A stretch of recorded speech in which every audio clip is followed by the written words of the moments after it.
Hey, you alright? Welcome to another video. If you haven't been here before, I'm Cecilia Joe, and today I thought I would go through my favourite books of 2023. I'll be honest, this was kind of hard to find. As much as I've got like Goodreads to show me which books I like rated the highest and stuff like that, I feel like as soon as I've like read a book and moved on to the next, I kind of forget like if I enjoyed a book or not.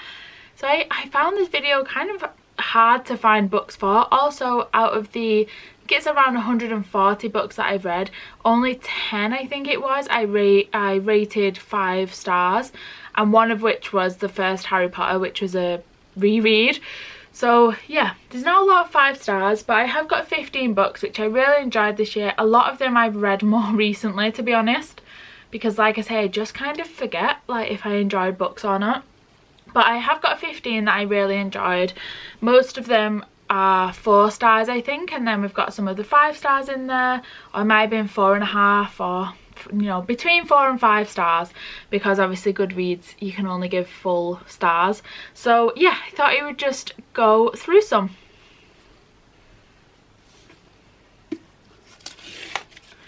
Okay, so they're not really in any sort of specific order. I just picked them out, put them in a pile, and now this is the pile. Whichever order they fell in, that's what I'm going to show you in. So yeah, first off we've got Impossible Creatures by Katherine Rundell. I think this book was very much like a nostalgic trip, sort of reminded me of the like fantasy books that I read when I was younger, or the films as well that I watched, and I just felt really like immersed in the world, and really it wasn't necessarily one where I was like on the edge of my seat what's gonna happen as such. I don't think it was more just I wanted to know what was gonna happen because I was enjoying it so much and I didn't want it to end, you know. I felt a little bit sad when it ended because I was just really enjoying it.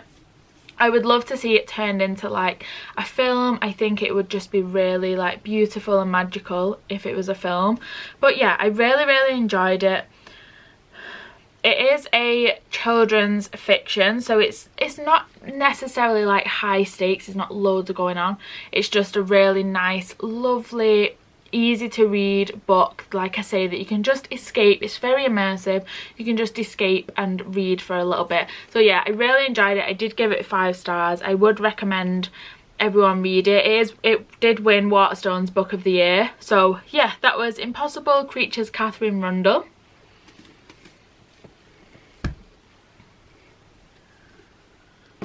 And then next up we have got Cinderella is Dead by Kailyn Bayron. So this has become, Kailyn Bayron has become one of my like want to buy authors. What's it? Auto buy authors, that's what people call it. Because I've got 2 of her books on this list, and I've only read 2 of her books, but I've really enjoyed both of them, and I want to get some more, 100%. Big breath.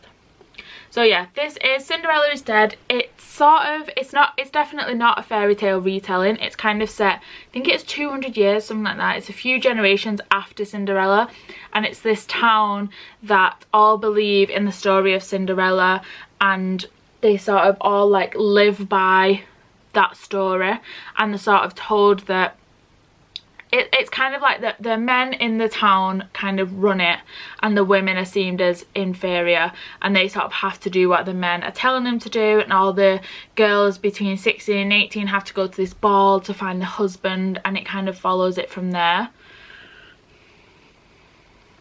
And then you've got Sophia, who is the girl on the front, who's the main lead, who sort of kind of sees past it all and doesn't want a husband, and she's in love with her best friend who's a female, and she doesn't want to live like, she doesn't want a husband, she doesn't want to live below a husband and do everything he tells her to do and stuff like that. She kind of sees a bit beyond that. So it's following her and her story, and I won't say any more because I don't want to ruin it. But yeah, Cinderella's Dead, I really did enjoy this book by Kailyn Bayron.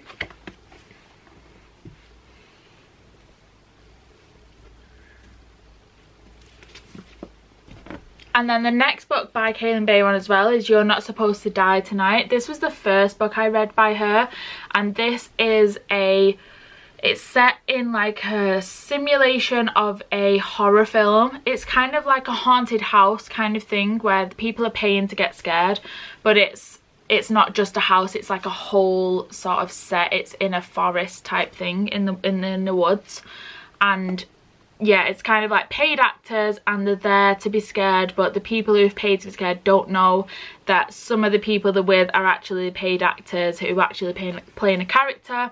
And then Charity, who is the main lead, is sort of the final girl, and she is the girl who's still alive by the end and sort of tells everyone the story about it in a horror film. So yeah, it is really, really good.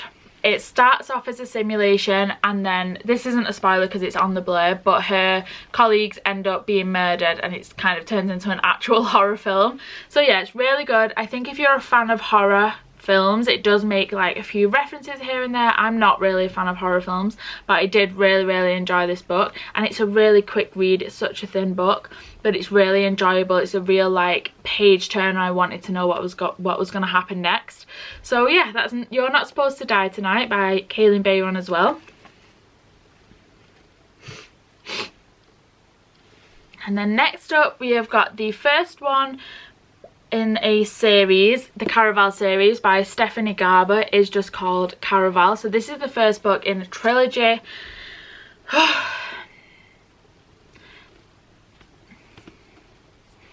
And it is based at sort of, I guess it's like a carnival where it's an invite only, and it's very like magical, and you sort of can't really believe everything that's happening. It's all just like a big game, a lot of mind games going on, and these two sisters get invited and it sort of follows them through the story, through their sort of journey through Caraval. And there's a very elusive like man called Master Legend who is the like head of Caraval, but no one knows who he is. He's always just gone by Legend. No one knows who this actual man is behind the mask type thing.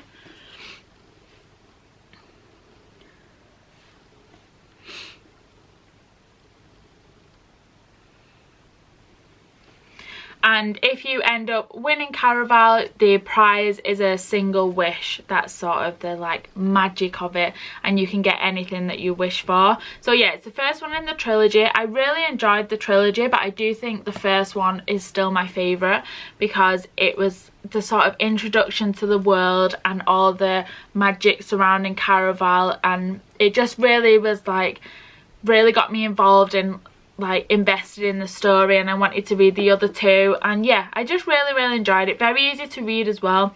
I still need to read the Once Upon a Broken Heart series, the trilogy, which comes after this, but I've heard a lot of people say that if you're planning to read Caraval and the Once Upon a Broken Heart series, read this one first, because the next one does have spoilers to the Caraval series at the beginning. So if you are planning to read both, read Caraval first. But yeah, so that was Caraval by Stephanie Garber. And then next up, something a little bit different, we've got a thriller, which is The Housemaid by Frida McFadden. Again, really enjoyed this book. I found myself really gripped to the story throughout this, but the twists as well really got me. And I just wasn't sort of expecting it. Now looking back, I think if I reread it, I'd be like, that is so obvious. But when I was reading it for the first time, I'm not really very good at picking up on like twists and turns through books. I'd never really see it coming. So if I am reading a thriller and I say it was really obvious, it really was obvious for me to be able to see it. But I didn't feel like that with this. I really enjoyed it. I think it's not really a thick book either, so it's a really like quick thriller. I think it's a trilogy. There is a second one out called The Housemaid's Secret, which you do need to read this one before you read that one. It does sort of, you need to know the characters to read the next one. And there is also a third one coming out, which I didn't realise. I can't remember the name now, but there is a third one coming out next year. But yeah, The Housemaid, Frida McFadden, I really enjoyed it. It's very gripping, very much a page turner. I felt invested in the characters, like the main lead I really enjoyed. And yeah, I just really enjoyed it for a thriller. It's not a usual sort of genre for me, so yeah, very much enjoyed that one.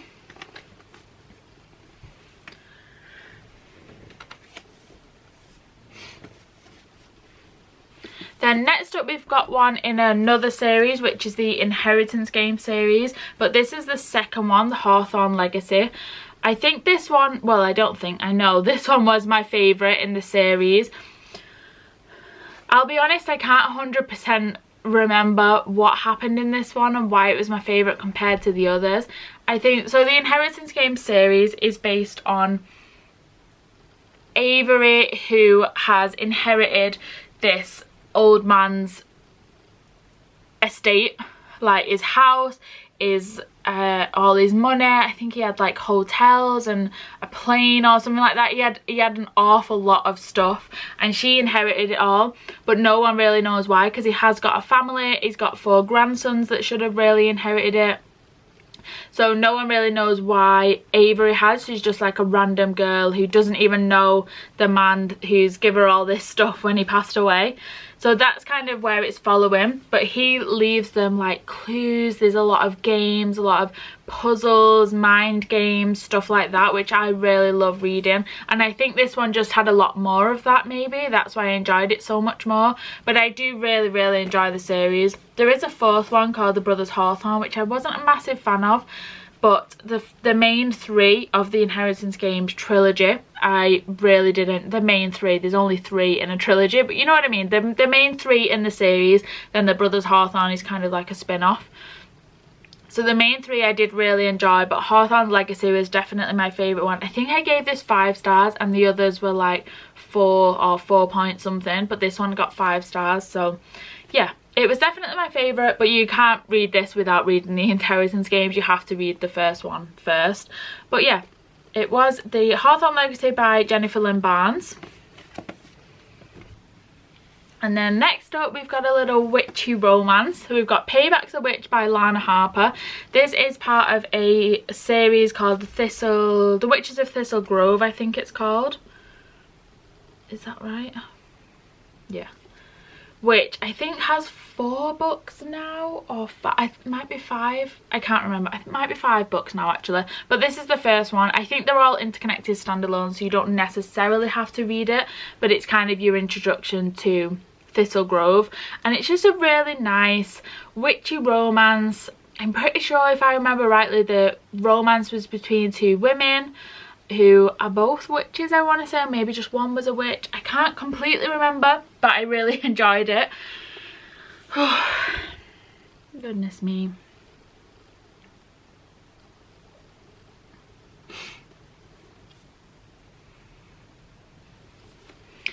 So yeah, that is Payback's a Witch. Like I say, I've read the second one, which is Bad to Cursed, and then there's Back in a Spell, and then I think there's a 4th, and then it's In Charm's Way, I think. I've got From Bad to Cursed, which I've read, and I've got Back in a Spell, but I feel like there's one in the middle, or maybe there's not, and then the 4th one's just In Charm's Way. I can't completely remember, but yeah, this is the first one. Like I say, it's the Witches of Thistle Grove. It kind of, that's what the series is called, I think. But this is the first one. So it's Payback's a Witch by Lana Harper.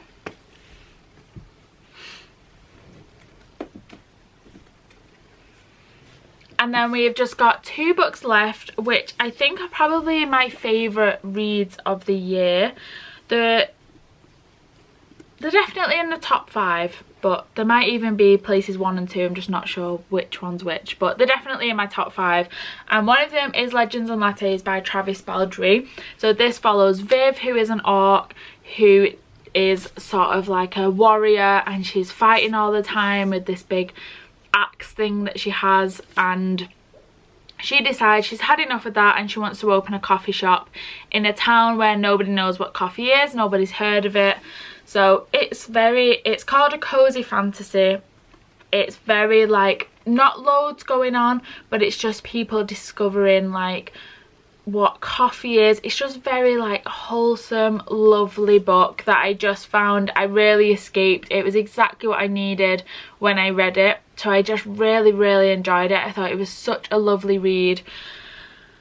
But I think if you go into this book thinking it's a fantasy where there's going to be like fighting or there's going to be, you know, loads going on, you're going to be really disappointed, because it's not that.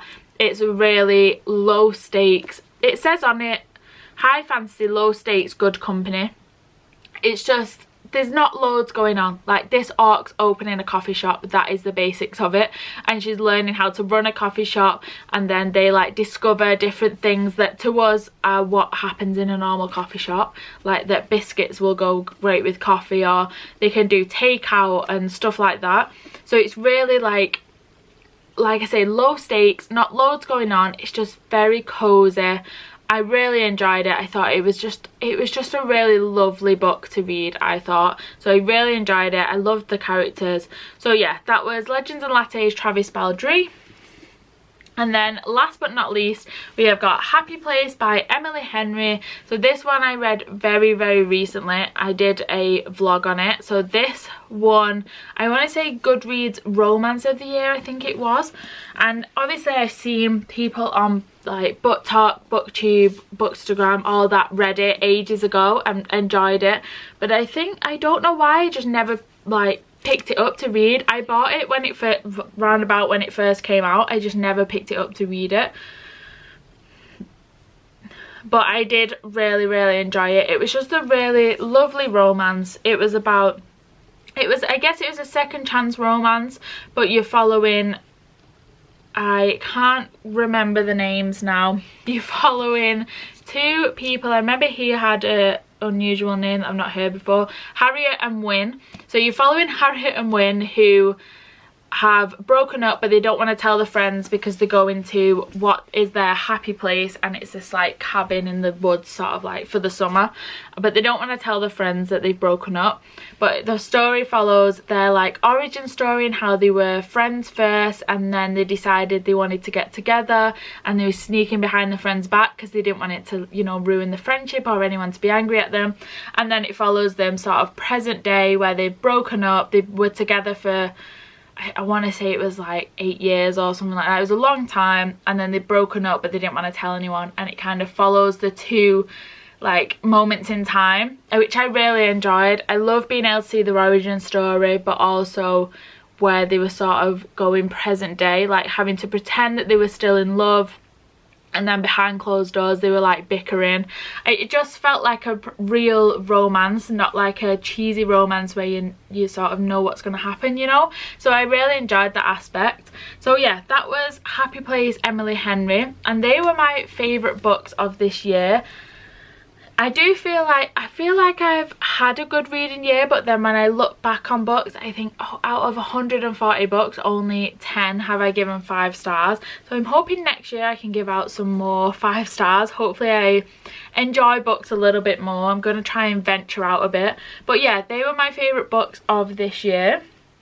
I think that was 10 books, 10, 15 books, probably 10. Books, yeah, like I say, that I enjoyed this year. So that is the end of today's video. I hope you enjoyed. If you did and you would like to subscribe, I would really appreciate that. But other than that, I will see you in a bit.